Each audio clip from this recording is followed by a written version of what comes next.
look at you and it's easy to see you are that someone I've been trying to meet. I got your number, won't you pick up the phone? Don't leave me hanging on the dial tone. Think back to the night. Perkenalkan, nama saya Irmawati, berasal dari Kabupaten Takalar, Provinsi Sulawesi Selatan, dan saya mengajar di SMA Negeri 6 Takalar. Nah, untuk speaking hari ini, saya akan membahas mengenai teori masuknya agama Hindu Buddha di Indonesia ya. Oke, saya akan memulai. Assalamualaikum warahmatullahi wabarakatuh. Waalaikumsalam warahmatullahi wabarakatuh. Apa kabar anak-anak hari ini? Baik, Ibu. Alhamdulillah baik Bu. Alhamdulillah, kita masih diberi kesehatan supaya bisa melaksanakan proses pembelajaran pada hari ini. Nah, sebelum Ibu memasuki materi, Ibu akan mengecek kehadiran kalian. Sebelum mengecek, terlebih dahulu kita berdoa ya, menurut kepercayaan kita masing-masing. Mungkin Sarliana, seluruhnya siap gerak, berdoa dimulai, doa selesai. Terima kasih ya Sarliana Nur telah memimpin doa. Nah, sebelum kita memasuki materi, Ibu akan mengecek kehadiran kalian. Bagaimana, hadir semua atau bagaimana? Hadir semua Bu. Hadir Bu. Olis ke WC Bu. Olis Bu. Iya, tidak apa-apa. Rapat OSIS. Ya.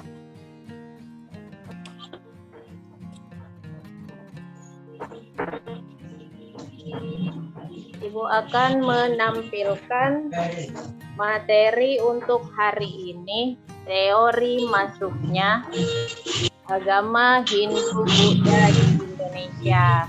Nah, sebelum kita membahas lebih mendalam mengenai teori masuknya agama Hindu Buddha di Indonesia, Ibu akan menampilkan tujuan dari pembelajaran kita untuk hari ini. Jadi tujuan kita untuk hari ini yaitu menganalisis berbagai teori tentang proses masuknya agama dan kebudayaan Hindu Buddha di Indonesia ya. Kemudian mengolah informasi tentang proses masuknya agama dan kebudayaan Hindu Buddha ke Indonesia serta pengaruhnya pada kehidupan masyarakat Indonesia masa kini. Kemudian tujuan pembelajaran selanjutnya menuangkan hasil analisis dan pengolahan informasi tentang proses masuknya agama dan kebudayaan Hindu Buddha ke Indonesia dalam bentuk tulisan. Nah, ini adalah beberapa tujuan pembelajaran kita yang kita capai untuk hari ini ya. Nah, sebelum kita membahas materi lebih lanjut, saya mau tanya dulu. Saya Bu, yang menjawab. Ini gambar apa ya anak-anak? Sistem animisme dan Pemujaan dinamisme. Bu. Ya, bagus sekali Pemujaan. jawabannya. Jadi, gambar pertama itu adalah gambar kepercayaan animisme. Yang kedua adalah dinamisme. Jadi ini adalah kepercayaan nenek moyang kita ya sebelum masuknya agama Hindu Buddha di Indonesia. Jadi animisme adalah Kepercayaan terhadap roh nenek moyang Bu. Dinamisme kepercayaan terhadap adanya benda-benda tertentu yang memiliki kekuatan gaib Bu. bagus sekali jawabannya. Tepuk tangan dulu. Oke ya. Kemudian kira-kira mengapa kita perlu mempelajari agama Hindu Buddha? Ada yang tahu? Supaya Jadi, kita Pak, bisa Sarliana lagi. mengetahui bagaimana agama Hindu Buddha tersebut Bu. Oke, ada jawaban lain? Supaya kita tahu budaya-budaya yang ada di Indonesia. Budaya-budaya Hindu Buddha. Mantap sekali jawabannya. Tapi yang lebih Jadi, kelihatan sih Bu. Ya, kenapa Janda? toleransi Bu, supaya kita Ya. mengetahui adanya perbedaan masing-masing agama. Karena itu agama pertama yang masuk di Indonesia. Iya, betul sekali semua jawabannya. Jadi kenapa kita perlu mempelajari agama Hindu Buddha? Karena memang agama Hindu Buddha adalah agama pertama yang dikenal oleh masyarakat Indonesia. Karena kita kan sebelum masuknya agama ini, nenek moyang kita masih menganut sistem kepercayaan animisme dan dan dinamisme. dinamisme. Oke ya, masih semangat? Semangat Bu. Semangat. Oke, semangat. Walaupun ini jam terakhir harus tetap semangat ya. Oke. Sebelum kita memasuki teori masuknya Hindu Buddha di Indonesia, sebagai penyemangat, mari kita ice breaking dulu ya. Ya Anak-anak Bu. boleh. Ya, Bu. Oke, seperti biasa kita melakukan ice breaking supaya kita lebih semangat dan tidak mengantuk ketika proses pembelajaran. Oke ya, ice breaking dimulai. Oke, sudah ya? Sudah Bu. Sudah, Bu. Oke, jadi hari ini materi yang akan kita pelajari adalah teori masuknya agama Hindu Buddha di Indonesia. Jadi ada 4 teori mengenai masuknya Hindu Buddha di Indonesia. Yang pertama ada teori Brahmana, teori Kesatria, teori Waisya, dan teori arus balik. Jadi teori Brahmana ini dikemukakan oleh Van Leur yang menyatakan bahwa agama Hindu masuk ke wilayah Indonesia dibawa oleh kaum Brahmana.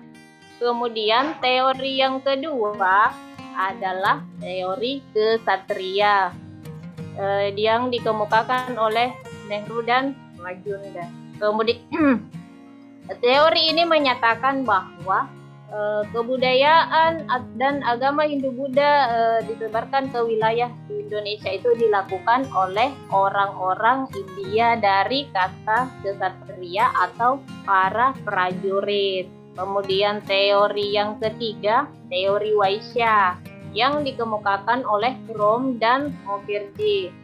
Teori ini menyatakan bahwa penyebaran agama Hindu di Indonesia dibawa oleh orang-orang India dari kasta Waisya atau pedagang.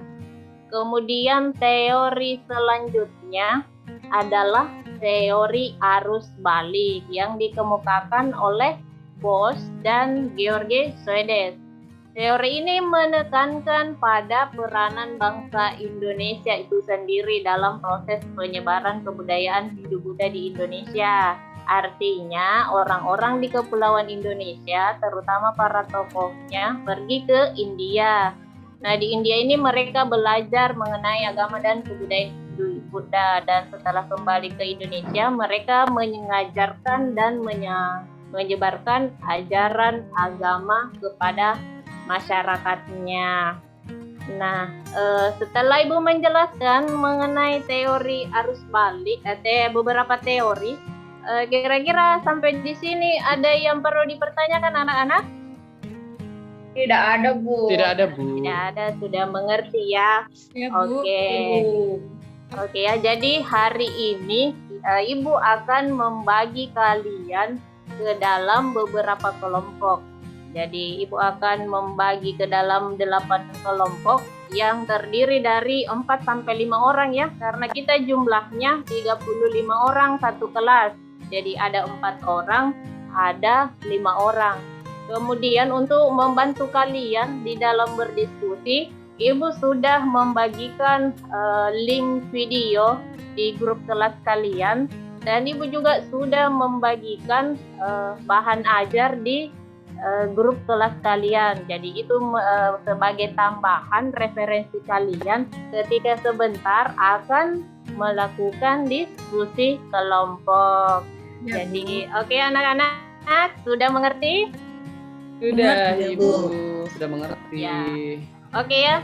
Jadi ini adalah pembagian kelompoknya. Jadi ada 8 kelompok yang akan membahas mengenai beberapa teori mengenai masuknya agama Hindu-Buddha di Indonesia. Oke, silahkan menuju kelompoknya masing-masing dan nama-nama kelompoknya Ibu sudah bagikan di grup kelas ya, di grup WA. Ada nama-namanya di situ. Jadi di kelompok 1 itu ada Janda dan kawan-kawan. Kelompok 2 ada Raoda dan kawan-kawan. Kelompok 3 Nurmawati dan kawan-kawan. Ya, Bu. Kelompok 4 ada Sarliana Nur dan kawan-kawan. Kelompok 5 Sri ada di kelompok 5 ya. Kelompok 6 ada Holis. Kelompok 7 Ridwan. Kelompok 8 Rahma dan kawan-kawannya. Jadi di kelompok kalian silahkan memilih siapa ketua kelompoknya. Setelah memilih ketua kelompoknya, silahkan pilih juga sebentar supaya ada kerjasama.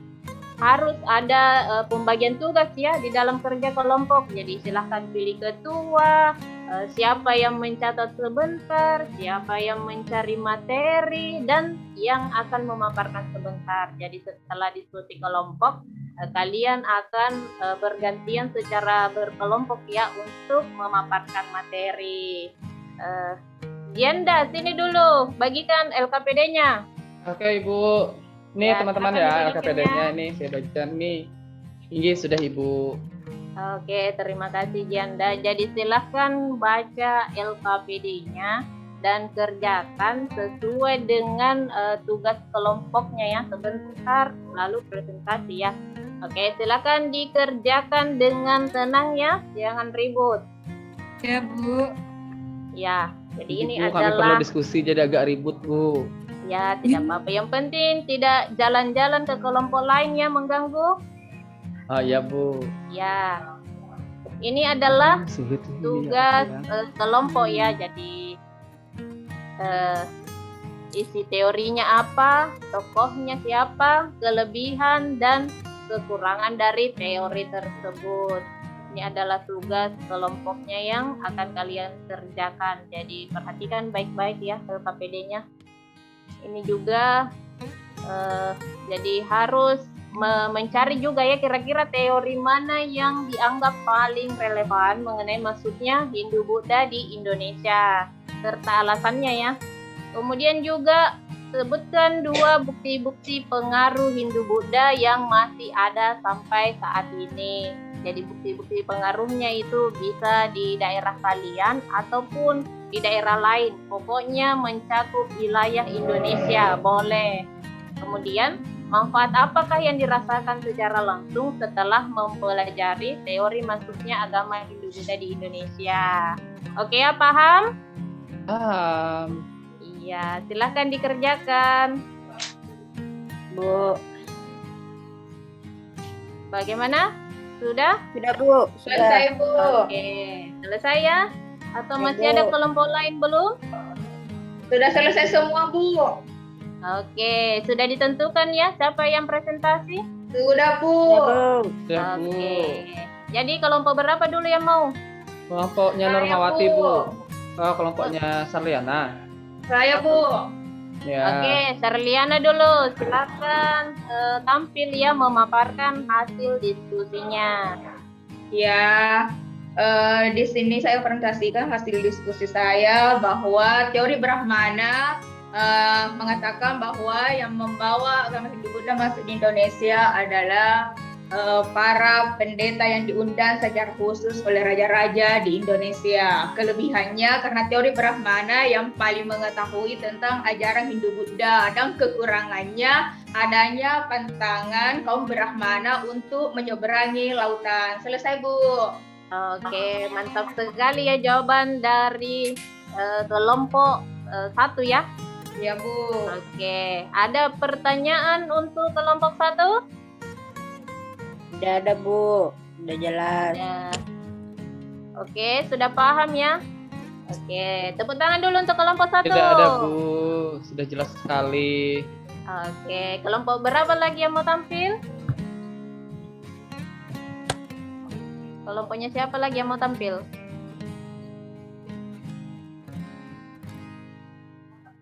Sudah ada?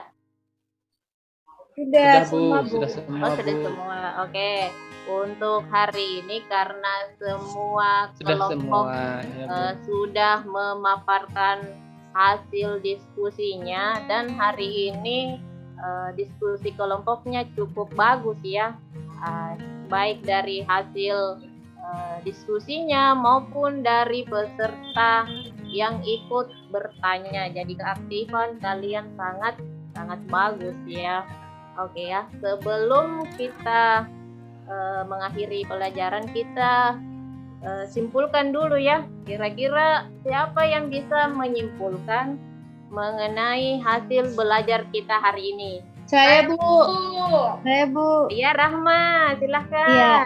Jadi hari ini yang kita pelajari yaitu tentang 4 teori masuknya Hindu-Buddha ke Indonesia. Ada teori Waisa, ada Brahmana, ada arus balik, sama teori kesatria. Oke, terima kasih Rahma Ya, atas Ibu. jawabannya. Ada yang lain? Saya Bu. Oke, Sarliana. Dan selain teori-teori, kita juga bisa mengetahui bahwa ada beberapa bukti-bukti pengaruh Hindu-Buddha yang masih bisa dijumpai sampai sekarang. Ya, ada beberapa ya. Jadi Ya.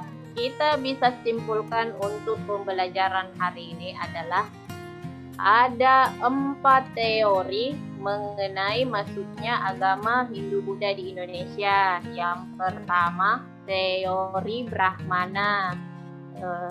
Kedua, teori Ksatria. Ketiga, teori Waisa. Dan yang terakhir, teori arus balik. Dan ada beberapa bukti pengaruh Hindu-Buddha yang masih ada sampai saat ini. Contohnya yaitu misalnya candi. Jadi ada candi Prambanan, ada candi Borobudur, itu masih ada ya sampai sekarang. Dari segi seni rupa juga ada, misalnya relief pada dinding candi itu. Dan yang paling sering saya lihat juga atau kita jumpai adalah seni wayang. Jadi kita terpengaruh oleh seni wayang, misalnya cerita Ramayana dan Mahabharata. Ini adalah pengaruh dari India. Oke ya. Untuk hari ini itu kesimpulan kita. Kemudian untuk refleksi pembelajaran kita hari ini, kira-kira ada yang tahu apa yang membuatmu tertarik saat belajar tadi? Saya, Bu. Oke, Nurmawati, silahkan. Saya tertarik karena Ibu menampilkan gambar-gambar. Oke, terima Kemudian kasih. setelah itu kita bekerja sama dengan kelompok, jadi tidak kerja sendiri, Bu. Oke, kompak ya dalam diskusi Iya, kelompok. Bu. Kemudian apa yang terpenting yang kamu pelajari hari ini? Saya Bu, kita bisa mengetahui bagaimana jalur masuk agama Hindu-Buddha ke Indonesia. Oke, kemudian apa yang ingin kamu pelajari lebih lanjut lagi dari materi ini? Ingin mengetahui lebih banyak lagi Bu tentang percampuran Kerajaan. antara kebudayaan asli Indonesia dan kebudayaan Hindu-Buddha. Oke, alhamdulillah ya untuk hari ini kita sudah melakukan proses pembelajaran mengenai teori masuknya agama Hindu-Buddha di Indonesia. Jadi ingat ya anak-anak, minggu depan kalian harus membaca materi mengenai kerajaan Hindu-Buddha di Indonesia. Ini adalah lanjutan materi untuk hari ini. Ya, Jadi Ibu juga akan men-share di grup kelas ya materi mengenai kerajaan Hindu-Buddha. Jangan lupa dibaca ya materinya supaya nanti kalau minggu depan kita mulai proses pembelajaran itu kalian sudah ada pemahaman sedikit mengenai kerajaan Hindu-Buddha di Indonesia. Oke ya, untuk hari ini mungkin cukup sekian karena sudah jam pulang ya. Sebelum kita pulang, ketua kelasnya pimpin doa dulu ya sebelum kita pulang. Ya Bu. Ya, Jadi silakan. sebelum kita pulang, kita berdoa dulu. Doa dimulai. Doa selesai. Oke, terima kasih ya.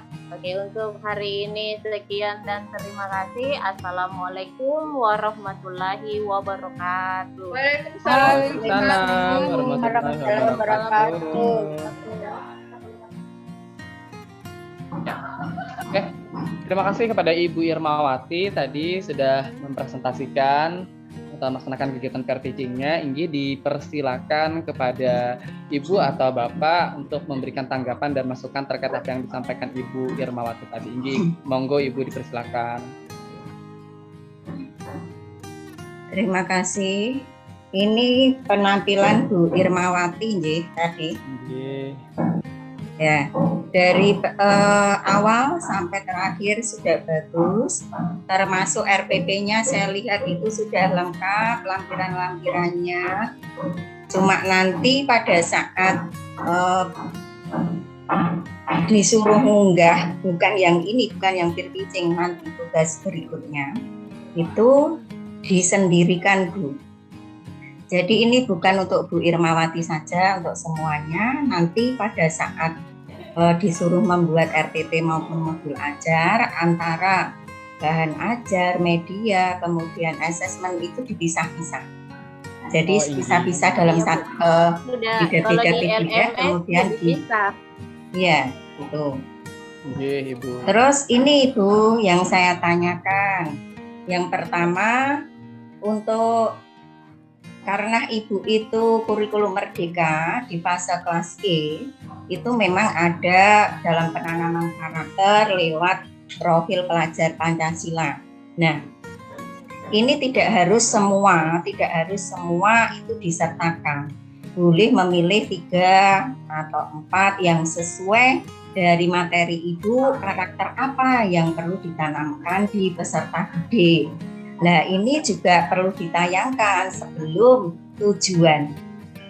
Sebelum tujuan ini nanti karakter yang akan saya tanamkan dari profil pelajar Pancasila. Mungkin ada 3 saja yang diambil.